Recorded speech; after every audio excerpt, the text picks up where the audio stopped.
Corona pandemic का prediction 1993 में, 9/11 की चेतावनी 1997 में, डोनाल्ड ट्रंप की प्रेसिडेंसी का प्रेडिक्शन 2015 में और लेडी गागा के वियर्ड ड्रेस का प्रेडिक्शन 2012 में। ये तो केवल 4 घटनाएं थी। ऐसे टोटल 43 इंसिडेंट्स हैं जिनके प्रेडिक्शन 5 से 10 साल पहले ही किए जा चुके हैं, वो भी एक कार्टून शो में। जी हाँ, बिल्कुल सही समझे। आज के इस वीडियो में मैं बात करने वाली हूँ सिम्पसन्स के बारे में। हो सकता है आपने ये शो ना देखा हो, लेकिन आपने इसके बारे में सुना जरूर होगा। इस शो के जो प्रेडिक्शंस होते हैं ना, वो आम प्रेडिक्शंस नहीं होते, वो काफी ज्यादा माइंड ब्लोइंग होते हैं। इस वीडियो को पूरा जरूर देखना, आपको खुद समझ आ जाएगा कि ये शो इतना मिस्टीरियस क्यों है। कभी कभी तो ऐसा लगता है कि इस शो के जो राइटर्स हैं या जो मेकर्स हैं ना, वो टाइम ट्रेवलर हैं, क्योंकि इन लोगों ने जो बातें अपने शो में प्रेडिक्ट की है ना, वो हर किसी के बस की बात है ही नहीं। अब आप लोगों ने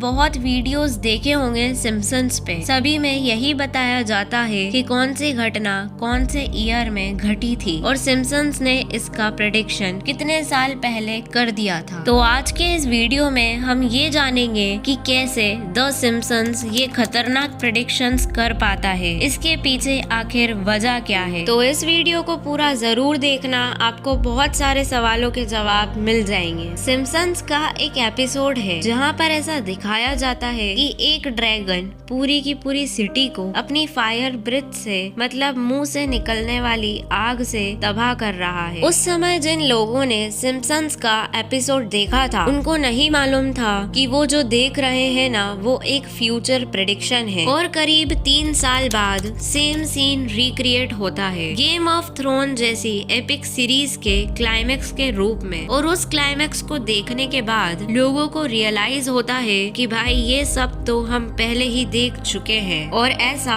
द सिम्पसन्स की वजह से हुआ था। लेकिन ऐसे इंसिडेंट को अगर हम दूसरे एंगल से देखें तो ये भी पॉसिबल है कि गेम ऑफ थ्रोन्स के मेकर्स ने द सिम्पसन्स के द्वारा बनाए गए 3 साल पुराने एपिसोड के सीन को रिक्रिएट किया हो जानबूझकर। ये कोई प्रेडिक्शन या कोई कोइंसिडेंस ना हो, बल्कि ऐसा सब कुछ सोच समझ कर किया गया हो, क्योंकि जिस समय गेम ऑफ थ्रोन्स का क्लाइमेक्स शूट होना था, उस समय भी द सिम्पसन्स काफी ज्यादा सुर्खियों में था। मेन स्ट्रीम मीडिया इस बारे में बातें कर रहा था कि सिम्पसन्स कैसे फ्यूचर को प्रेडिक्ट कर देता है। तो हो सकता है कि गेम ऑफ थ्रोन्स वालों ने सोचा हो कि क्यों ना हम सिम्पसन्स में से दिखाए गए किसी एपिसोड जैसा एक क्लाइमेक्स बना दे, ताकि फ्यूचर में जब भी सिम्पसन्स की बात हो तब हमारा शो भी ऑटोमेटिकली हाईलाइट हो जाए। देखो, ये वैसे तो काफी ज्यादा छोटी चीज है, लेकिन इसी तरह की छोटी छोटी चीजें शो के मेकर्स अपने शो को प्रमोट करने के लिए जानबूझकर करते हैं। लेकिन चलो मान लिया गेम ऑफ थ्रोन्स वालों ने क्लाइमेक्स का सीन द सिम्पसन्स से कॉपी किया, लेकिन ये कैसे पॉसिबल है कोई इंसान अपनी मौत को द सिम्पसन्स से कॉपी कर ले। और ऐसा ही कुछ हुआ था सन 2003 में, जब 2 काफी ज्यादा फेमस एंटरटेनर सिगफ्रीड और रॉय उनके ही द्वारा ट्रेन किए गए व्हाइट टाइगर के हमले के शिकार हो गए। एक शो के दौरान उनका टाइगर बेकाबू हो गया और उस टाइगर ने उन्हीं के ऊपर जानलेवा हमला कर दिया। अब ये घटना थी ना, ये प्री प्लान तो नहीं थी, ये एक्चुअल एक्सीडेंट था और ये घटना हुई 2003 में। लेकिन इससे ठीक 10 साल पहले 1993 में सिम्पसन्स के सीजन 5 के एपिसोड 10 में यही घटना वैसी की वैसी दिखाई गई थी। तो सिम्पसन्स वालों को कैसे पता चला कि 10 साल बाद ऐसा कुछ होने वाला है। इस एपिसोड में भी यही दिखाया गया है कि कैसे 2 फेमस एंटरटेनर अपने शो के दौरान व्हाइट टाइगर के हमले के शिकार होते हैं। और इस एपिसोड में ये जो सीन दिखाया गया है ना, वो एक्चुअल घटना से एकदम मैच खाता है। मतलब ये तो सोचने वाली बात है कि इन लोगों को 10-10 साल पहले कैसे पता चल जाता जाता है कि होने क्या वाला है। ये सिम्पसन्स का जो एपिसोड था ना, इसमें 2 कैरेक्टर्स दिखाए गए थे। ये एक्चुअली में वही कैरेक्टर्स थे जिनके साथ ये घटना हुई थी। मतलब कार्टून में जो कैरेक्टर्स दिखाए गए थे वो रियल लाइफ में सिगफ्रीड और रॉय के ऊपर ही बेस्ड थे। तो हो सकता है शो बनाने वालों ने सोचा हो, एक पॉसिबिलिटी क्रिएट की हो, शो के दौरान इनका टाइगर इन पर ही हमला कर दे और 10 साल बाद उनका तुक्का एकदम सही बैठ गया। देखो ये ठीक वैसा ही है जैसे मान लो मैं आज 100 बातें बोल दूं कि उसके साथ ऐसा उसके साथ वैसा हो जाएगा, फिर 10-20 साल बाद उन 100 बातों में से 5-6 तुक्के सही भी लग जाते हैं। मतलब वो घटना एक्चुअली में घट जाती है। देखो कोई भी शो रिक्रिएट हो सकता है, कोई घटना घट सकती है, तुक्के भी लग सकते हैं, लेकिन कोई भी बड़ी बिजनेस डील जब होने वाली होती है ना, तो उसे काफी ज्यादा सीक्रेट रखी जाती है, मार्केट में किसी को हवा तक ना लगे। लेकिन क्या होगा अगर मैं आपको कहूँ कि सिम्पसन ने एक बहुत बड़ी हॉलीवुड की बिजनेस डील को भी 19 साल पहले ही लोगों के सामने लाकर रख दिया था और किसी ने इस बात पर ध्यान नहीं दिया था। 1998 में सिम्पसन्स के एक एपिसोड में ये दिखाया गया था कि 20th सेंचुरी फॉक्स को डिज्नी ने खरीद लिया है और उन्होंने ये डायरेक्टली नहीं बताया, उन्होंने एक पोस्टर में बने एक एनिमेशन के थ्रू बताया, पर लिखा हुआ था 20th फॉक्स सेंचुरी और नीचे लिखा a division of Walt Disney. और उस टाइम पर ना डिज्नी वालों को पता था और ना ही 20th सेंचुरी वालों को पता था कि हम आपस में मर्ज हो जाएंगे, वो भी 19 साल बाद 2017 में। और जब एक्चुअली में ऐसा हुआ, डिज्नी और 20th सेंचुरी फॉक्स का मर्जर हुआ, तब लोगों ने ध्यान दिया कि भैया ये सब तो सिम्पसन ने पहले ही प्रेडिक्ट कर दिया था। और ये जो चीज है ना,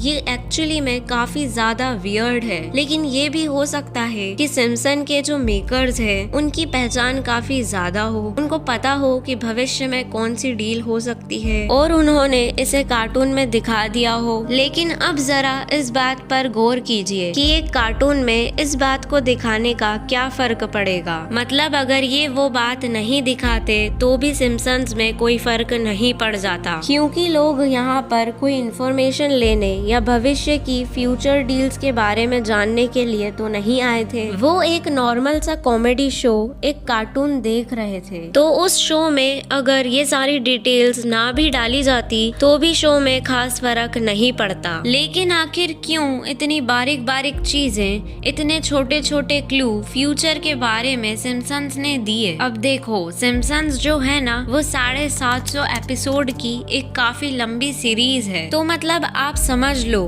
कि उन्होंने 750 एपिसोड में अगर 5000 जोक्स भी मारे और उसमें से 30-40 तुक्के सही भी निकल गए, तब भी लोगों ने सिम्पसन्स के नाम का बहुत ज्यादा हल्ला मचाया। जबकि सिम्पसन्स से ज्यादा तो लंबी सीरीज स्टार ट्रैक की है। उन्होंने भी बहुत सारे फ्यूचर प्रेडिक्शन किए। उन्होंने भी बताया कि फ्यूचर में पतले पतले टीवी आएंगे, स्मार्ट वॉचेस आएंगी, लेकिन स्टार ट्रैक की बात कोई नहीं करता। जब बात प्रेडिक्शन की होती है तो सबको सिम्पसन्स ही याद आता है, क्योंकि इस तरह की चीजें प्रिडिक्ट करना, भविष्य में उड़ने वाली कारें होंगी या पतले पतले फोन्स होंगे, ये कोई भी कर सकता है। लेकिन डिज्नी 20th फॉक्स सेंचुरी को खरीद लेगा, लेडी गागा किस शो में कौन सा ड्रेस पहनेगी, इस एंटरटेनर पर उसी का टाइगर उस पर ही अटैक कर देगा, कौन सा इंसान फ्यूचर में जाकर यूएस का प्रेसिडेंट बनेगा, ये सारे प्रिडिक्शन करना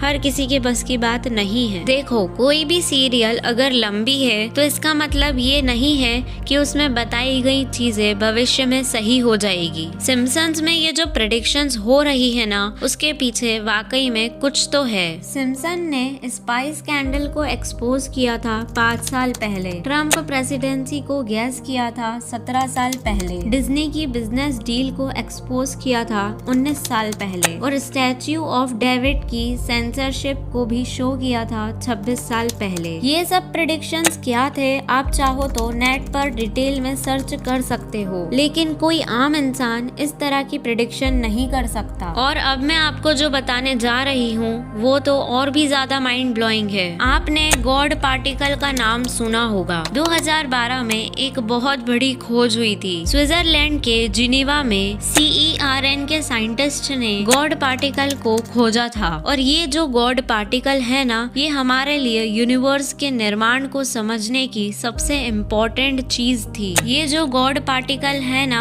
इसको हिग्स बोसोन भी कहा जाता है। लेकिन 1998 में सिम्पसन्स ने एक एपिसोड में दी गॉड पार्टिकल के मास को कैलकुलेट करके दिखा दिया था एक ब्लैक बोर्ड पर। जब ये एपिसोड दिखाया गया होगा सिम्पसन्स का, तब साइंटिस्ट जिन्होंने भविष्य में इसकी खोज की थी, उन्होंने भी नहीं सोचा होगा कि भविष्य में हम यही खोज करने वाले हैं। मतलब अब तो लिमिट ही क्रॉस हो गई। बिजनेस डील तक तो फिर भी ठीक था, लेकिन साइंस के इतने बड़े एक्सपेरिमेंट, इतनी बड़ी खोज के बारे में पहले ही एग्जैक्ट प्रेडिक्शन कर देना, उसका पूरा फॉर्मूला ही दिखा देना, ये काम कोई ऑर्डिनरी शो नहीं कर सकता। तो चलो अब जानते हैं कि सिम्पसन्स ये सारी प्रेडिक्शन करता कैसे है, इसके पीछे का लॉजिक क्या है। देखो, आप सभी को पता ही होगा प्रेडिक्शन का मतलब डेट, टाइम और प्लेस के साथ बताना। मतलब इस जगह पर इस समय ये घटना होने वाली है, ये होता है प्रेडिक्शन। लेकिन सिम्पसन्स ने